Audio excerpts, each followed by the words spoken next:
Bismillahirrahmanirrahim. Assalamualaikum warahmatullahi wabarakatuh. Untuk sahabat-sahabat MDA, kita masih di sini, insya Allah. Gak tahu mungkin nginep kali ya Un ya. Di sini soalnya bapak-bapaknya juga sepi, cuman ada ini ibunya Om Nopi yang pakai jilbab hijau nih, adiknya. Dan masya Allah ketika kita baca Quran tadi sambil nunggu ya teman-teman ya, ada satu kata kunci ya untuk menghadapi semua masalah yang kita rasakan hari ini ya. Salah satunya kunci yang paling kuat setelah sabar adalah tawakal. Karena Allah yang paling tahu untuk hambanya, Allah yang tahu yang terbaik untuk hambanya, maka kita tidak boleh mendahului kehendak Allah ya. Jadi jangan seperti lebih tahu dari Allah. Maka di ayat tadi pas kita lagi baca Quran ya, itu di ayat 58 surah Al-Furqan ya. Sepertinya Allah mengirimkan pesan ya lewat apa yang kubaca tadi untuk kita semua menghadapi era pandemi yang seperti ini. Maka di ayat 58 dikatakan Bismillahirrahmanirrahim wa tawakkal, dan berserah dirilah alal hayy, kepada yang maha hidup, alladzi yang la yamut, yang tidak mati. Jadi Allah lah yang maha hidup, Allah yang maha tidak mati ya. Jadi yang tidak hidup, tidak mati, tidak tidur, tidak ngantuk hanya Allah Subhanahu wa taala ya. Maka sahabat-sahabat yang dirahmati Allah, cara kita supaya tetap fighting, tetap bisa bertahan di era pandemi seperti ini, di era ujian yang sedemikian rupa, maka selain sabar, selain ikhlas, selain syukur, ada poin penting yang harus kita miliki adalah tawakal. Berserah dirilah kepada Allah, serahkan sepenuhnya kepada Allah. Yakinlah Allah yang sangat tahu terbaik untuk hambanya ya kan.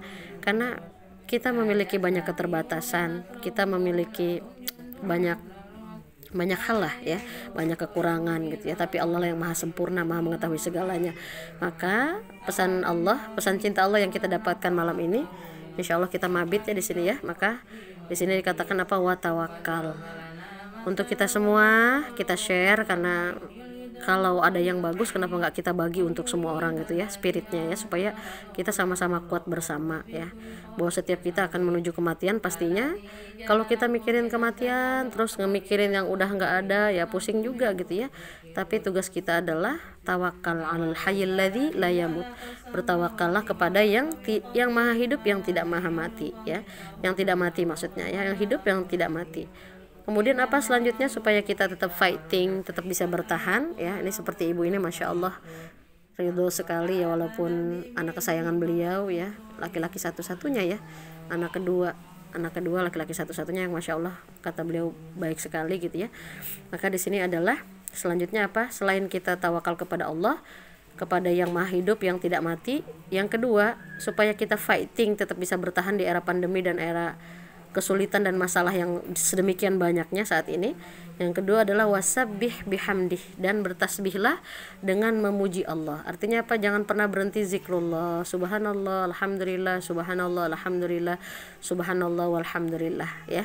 Jadi tugas kita apa? Bertawakallah, jangan sedetik pun putus mengingat Allah, khususnya bertasbih dan bertahmid ya, mensucikan Allah dan memuji Allah, karena semua adalah milik Allah, semua terjadi atas kehendak Allah. Kemudian yang terakhir adalah wa kafa bihi, dan cukuplah dengannya bizunubi ibadihi khabira, cukuplah Allah bizunubi, dengan dosa-dosa ibadihi, hambanya, khabiro, yang paling tahu.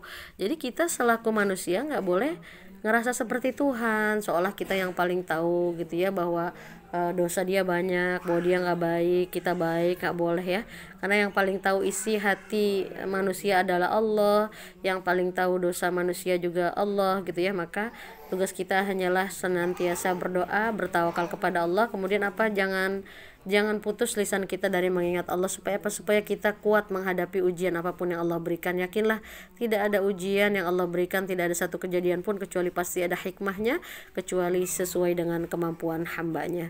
Semoga sharing inspirasi ini manfaat buat teman-teman. Mohon izin sementara silent dan menyimak ya, karena di era seperti ini kita di garis pertahanan itu harus banyak-banyak hening, banyak-banyak introspeksi, banyak-banyak taubat, banyak istighfar, supaya kita bisa terus menguatkan siapapun yang butuh dikuatkan ya. Mohon maaf lahir batin, doakan kami selalu bisa fighting, khususnya tim media, supaya punya banyak energi untuk mengurus banyak hal. Dan teman-teman semua, almarhum Novi ini usia 33 tahun dan kesan yang baik sekali, masya Allah. Ibunda beliau orang yang sangat sayang pada ibundanya, beliau sangat sayang dengan istrinya, dan yang pasti beliau juga sangat sayang dengan sahabat-sahabatnya, masya Allah. Memang yakinlah ketika kita tulus maka kita akan didekatkan oleh Allah oleh orang-orang yang tulus gitu ya. Bahkan saat kematian kita pasti akan Allah datangkan orang-orang yang tulus gitu ya. Maka tetap jaga ketulusan niat kita, bukan kefulusan ya. Tulus niat kita.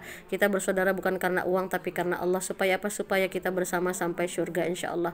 Beliau meninggalkan dua orang anak ya, satu usia 5 tahun namanya Abang Kafa, kemudian yang kedua Dedek Kina usia 3 bulan, perempuan ya, laki dan perempuan. Yang pertama laki-laki, kedua perempuan. Mohon doakan, berarti ada tambahan titipan ya ya buat MDA, tambahan yatim ya yang harus kita perhatikan, anak-anak kesayangan Rasulullah. Jadi sepertinya kemarin Om Nopi hanya menitipkan istrinya ya di MDA ya, Masya Allah beliau datang offline kemudian dimasukkan grup, sekarang istrinya aktif di grup, seolah-olah kita nih ketitipan. Masya Allah ya, mudah-mudahan kita bisa saling menguatkan.